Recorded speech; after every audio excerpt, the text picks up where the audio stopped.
automation, augmented reality, and of course machine learning. He has created some robust, scalable applications incorporating modern frameworks such as Jetpack Compose. Anyone Jetpack Compose developer here? Native cross-platform in Kotlin. Okay, we have one here. Firebase Cloud Services, TensorFlow Lite models. Anyone have used TensorFlow Lite models? Great, we have people here. And of course, AR code. So let me not waste any time. I would like to invite Pankaj Rai on the stage. And before moving forward, I would also like to ask Shubhra Mohanty to felicitate sir with a small token of gesture.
Hey everyone.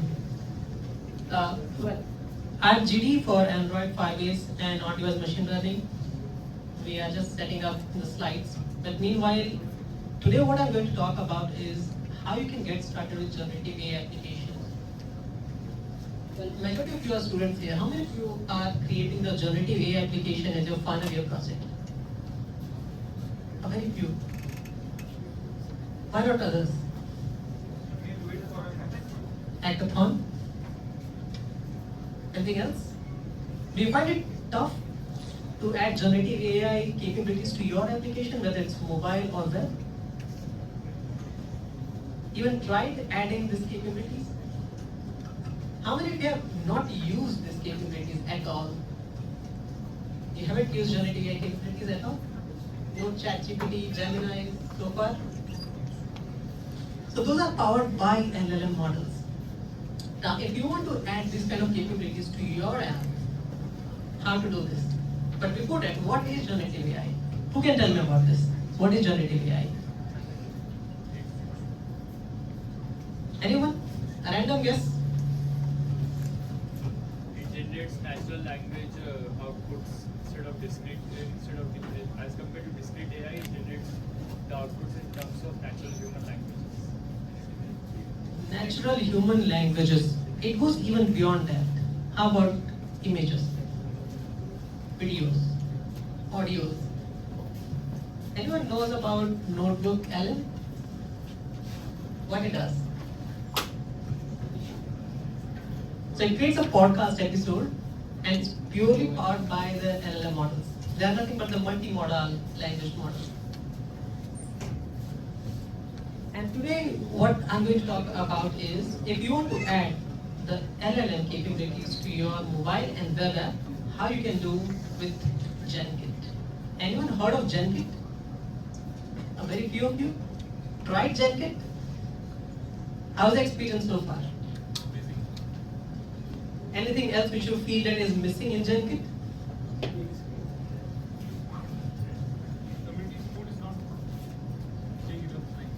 Community support is coming soon. It's very closed environment as of today. That will expand very soon.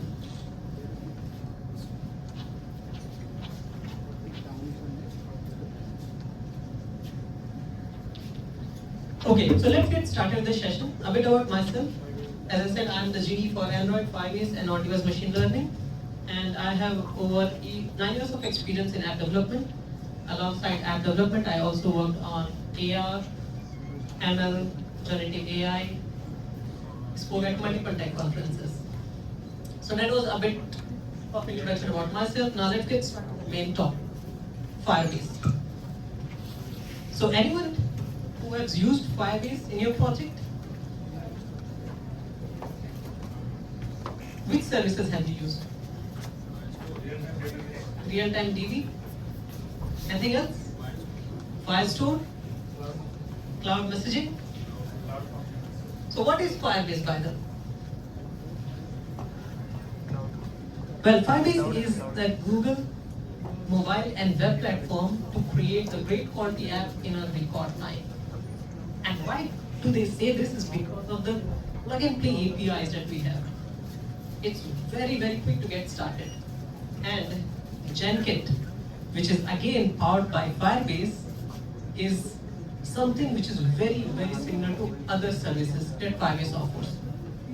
It's completely plug and play kind of thing, but this is an open source framework built for developers. It's exclusively for the developers only, where you can do the server-side development in Node.js environment, and also the support for Go language is in alpha right now. But why do we need this? If you have heard of Gemini APIs and Vertex AI, then we already have a solution through which you can add these LLMs or the MLM power to your application. So what's the need to have this kind of open source framework? Gemini APIs are those APIs, especially if you have participated in the hackathons, you might be aware about this, that these are the APIs that are available on multiple platforms. It gives support for so many languages also. Then what's the reason of having this as a framework? Well, one common problem is with Gemini APIs, you need to have everything developed at client side. Your prompt resides at client side. Entire development resides at client side. Even your API keys are at client side. And that poses the security risk. Because you may be paying the charges, someone else steal your key, and then that person starts using the service. So that other person is using free of cost and you are paying the cost for the usage. So Gemini APIs are only and only good for creating prototypes. Nothing beyond prototype. And then we have a production grade solution through Vertex AI. But what if I do not want to use GCP? That's the third entry.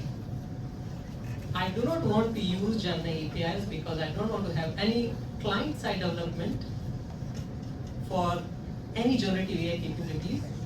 I do not want to use Vertex AI because I don't want to use GCP. So what's the midway?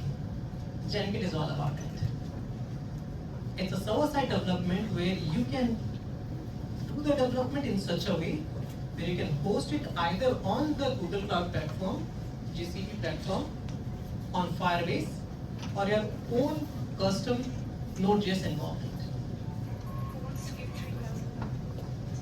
And the major capability that it offers is, if I talk about Gemini APIs, as the name indicates, it is just for the Gemini. What if I want to use ChatGPT?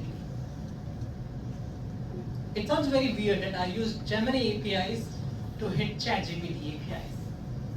It's practically not possible. But what if my solution want a hybrid approach? I want to use Gemini, particular version, say Gemini Flash. For certain things I want to use Gemini Pro, and for certain things I may want to use the ChatGPT one.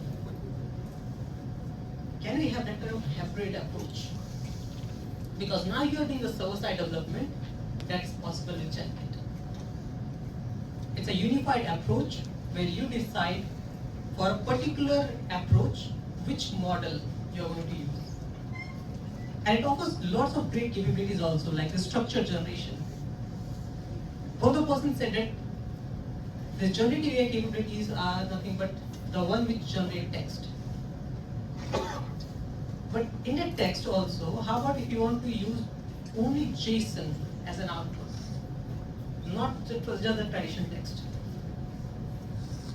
And that is what it offers out of the box. Gemini has recently added these capabilities across the platform, but this was there right at the beginning with Genkit because of Zod structure. And the tool calling is nothing but the function calling. So function calling is something which is very helpful in case if you want to get the latest data. Like for example, if you ask for the weather information, by the time this model will fine-tune or train, it may, it may be really very weird to give that as the weather value. So certain things which you want a very dynamic value, we have the function calling capabilities. So anything and everything that you see with Gemini, ChatGPT, all those things are available through Genkit also. And this is how it looked like. Without writing single line of code, you get this sort of UI. So Firebase team has created not just this as an open source framework, but has also created a UI so that you can interact with the model, see how well it is performing, and thereafter push it to production. So you can completely avoid doing this kind of development because this comes out of the box.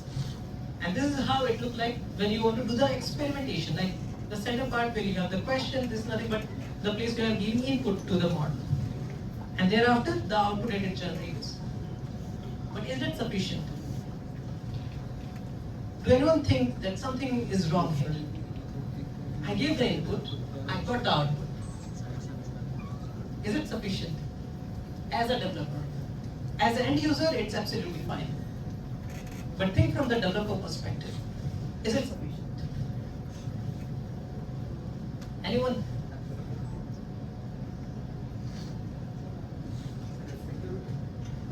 Security?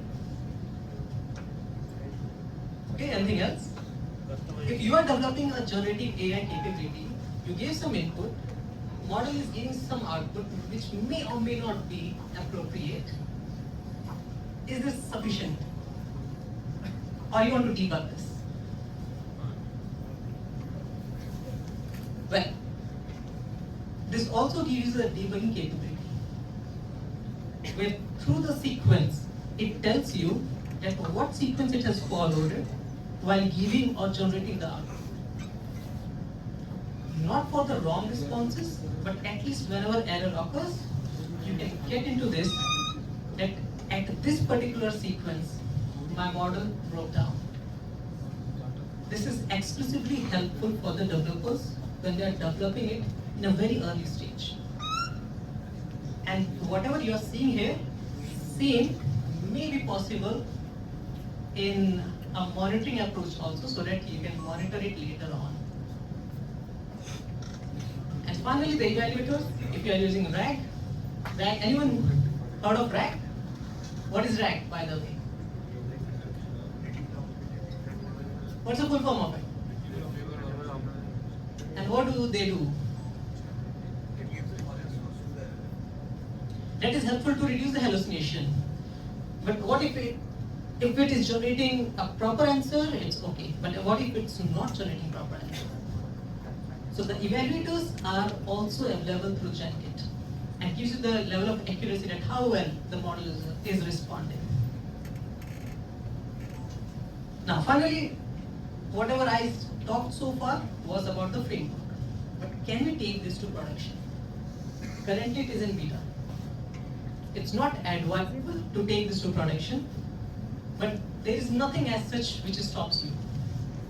So this is one such application which I built. Name was given by the JDG Hyderabad guys. And this application is using the mix of Genkit and the Gemini APIs. And this can tell you about that no one can stop you from creating the production grade application by adding the great quality responses by the way you develop your own server-side program. With Gemini, well and good. With Genkit, you are in full control. So few of the services that it offers includes the direct Gemini APIs and few of them powered by Genkit.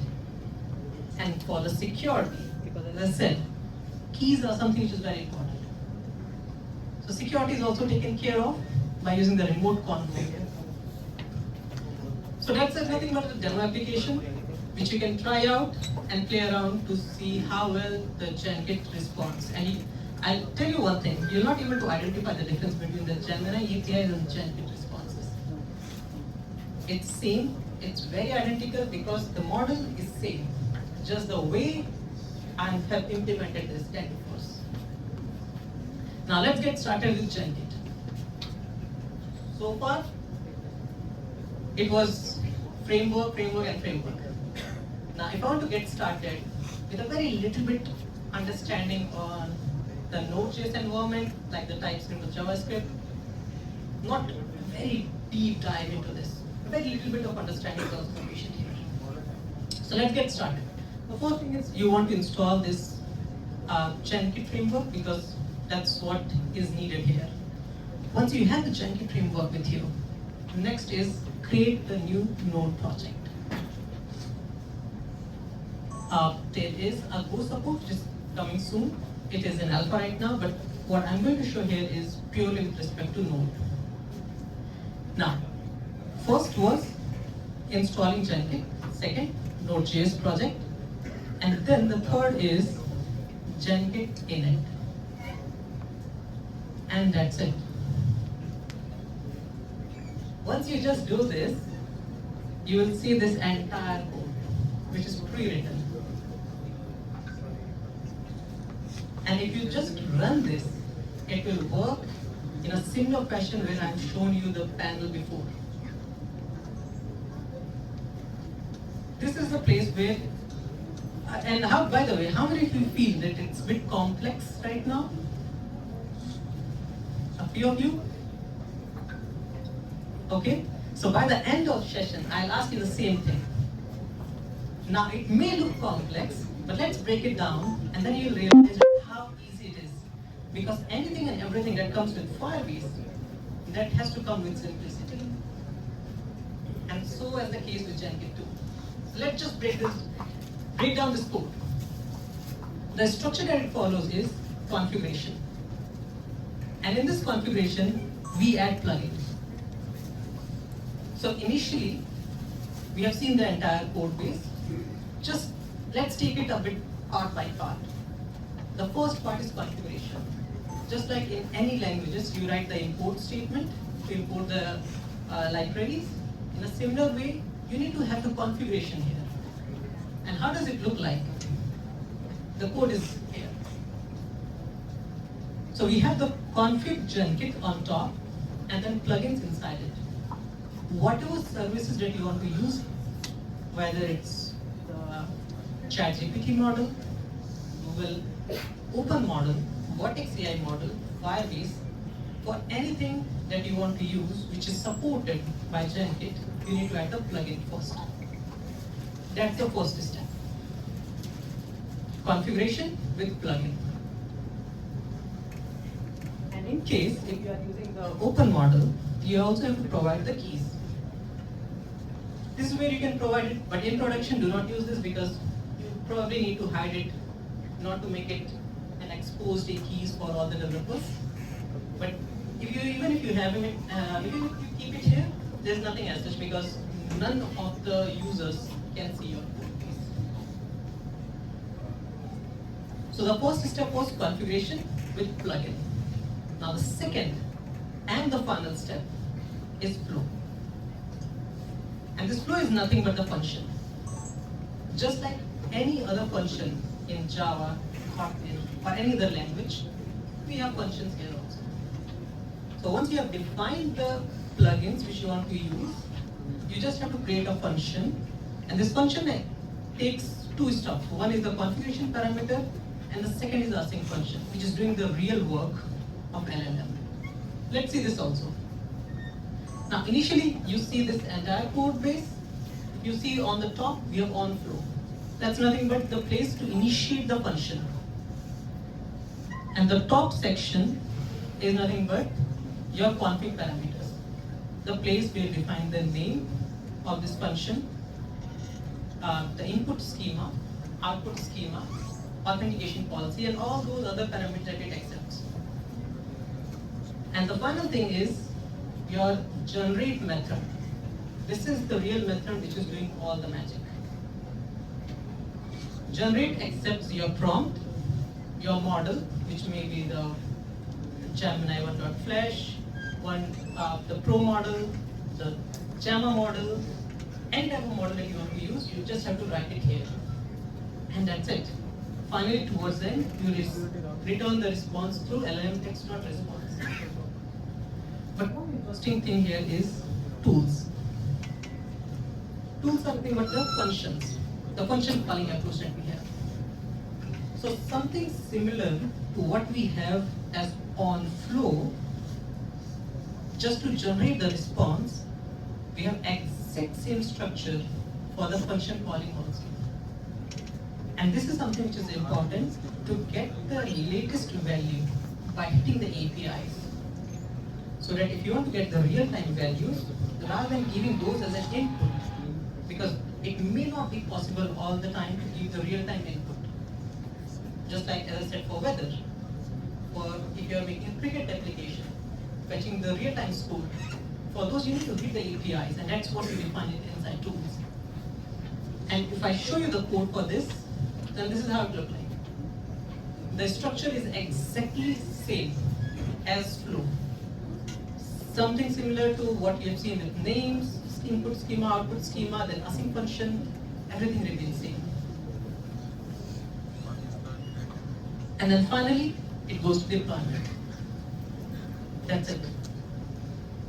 So if you see this as an output to the export const fun meter that you see, that's nothing but the final piece of code. Once you deploy it, whatever name that you specify for this, you can literally call this function through your client application and it will generate the response. That's it.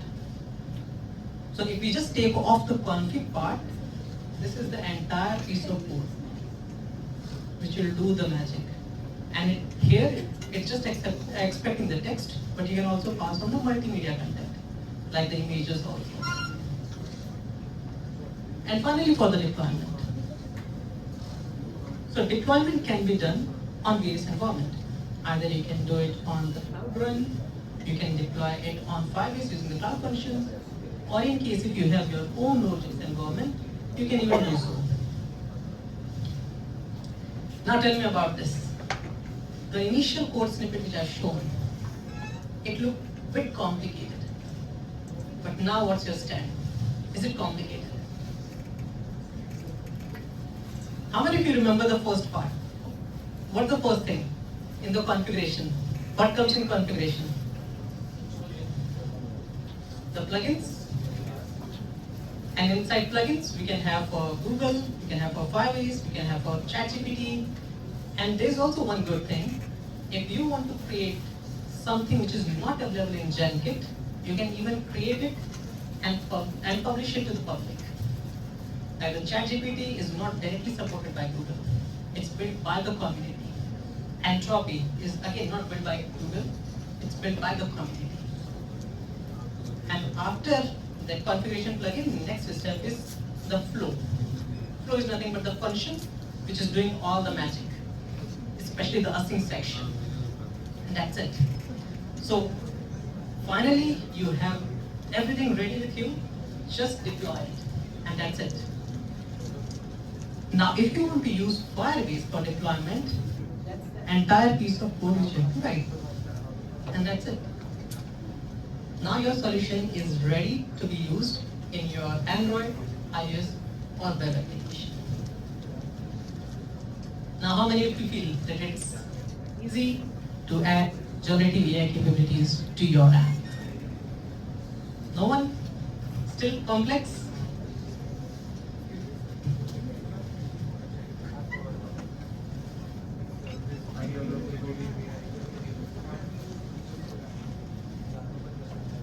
Google Colab is the environment where you can just try it out the responses. But Genkit is all about taking it to production. If you want to make it available to the general users, then how do you do it? And this is what Genkit is all about. So that you can have the stuff ready, so that users across the application, maybe your Android, iOS or web application, can use it. And behind the scene, you have your entire code base, which is up and running with high security. Because none of the developers can see what you have written at your server side. So that's where Genkit is truly excellent. So that was all about Genkit. and how you can add generative AI capabilities to your app. Anyone have any questions around Genkit? Yes. So, do Genkit is suppose other models like other than ChatGPT or Gemini, like Cloud or maybe other like suppose we have a website called not diamond.ai, which suppose all models which includes ChatGPT and Gemini. So my question is that Genkit suppose other models other than ChatGPT and Gemini. Yes, it does. So it supports Gemini, open model, XAI model, Olama. It supports the Gemma model, Gemma older version, Gemma 2 version. These are something which is directly supported by Google.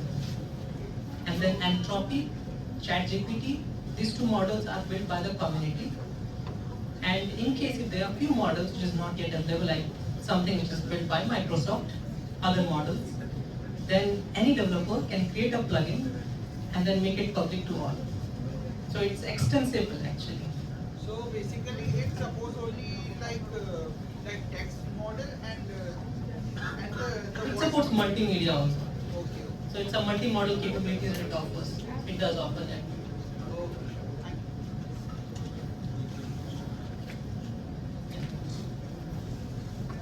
When it comes to Genkit, somehow it will like similar to Langchain and Llama Index. So how exactly is different from those frameworks? Because when it comes to Langchain or Llama Index, those are much more mature in terms of functionality and development. Yeah, correct. So here what Google is coming up is they are creating their own environment for the developers so that they can use their services for the deployment and monitoring AI application. There's something which is very similar, but it comes with the Google stack. That's the only thing. And because it does offers an ability of getting started as quickly as possible because major work has been taken care by the developers, Firebase developers. So it's like even though those developers who have very little knowledge or literally no knowledge on how LLM works, they can also get started with it. Because they just need to know one method, there's generate method, that will do all the work. That's the power of this framework.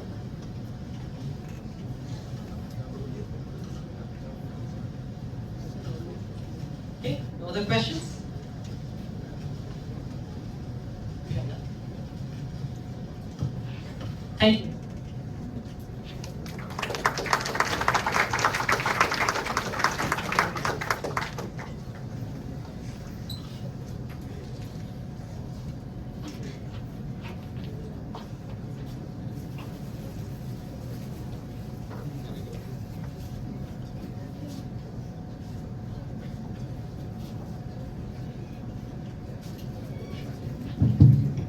Thank you, Pankaj sir, for such a powerful session.